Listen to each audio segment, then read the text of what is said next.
میں نے 7 سال کی عمر میں قرآن مجید حفظ کر لیا تھا۔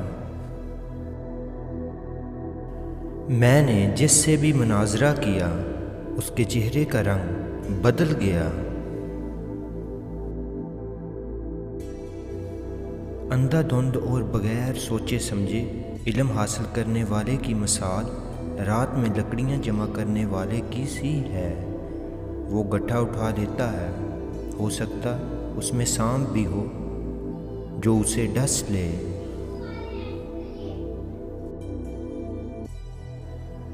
زندگی میں 3 مرتبہ مجھ پر فکر و فاقہ کا دور آیا۔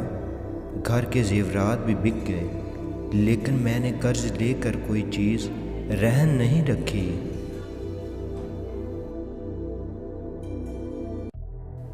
صحیح طالب علم تو مفلس ہی ہوتا ہے۔ پوچھا گیا کہ اگر مناسب مالدار ہو تو؟ فرمایا وہ بھی نہیں۔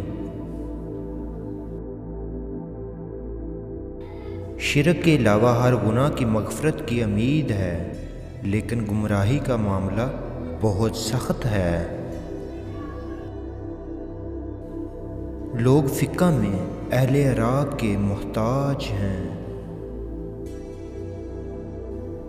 جس طرح نگاہ کی ایک حد ہے جس کے آگے وہ کام نہیں کر سکتی، بالکل اسی طرح عقل کی بھی ایک حد ہوتی ہے جس سے آگے وہ بیکار ہے۔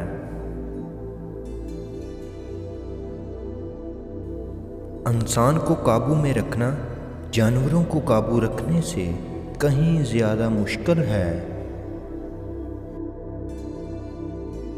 مرد کے جسم کو 3 چیزیں طاقت دیتی ہیں: اول گوشت کھانا، دوم خوشبو سونگھنا، سوم غسل کرنا۔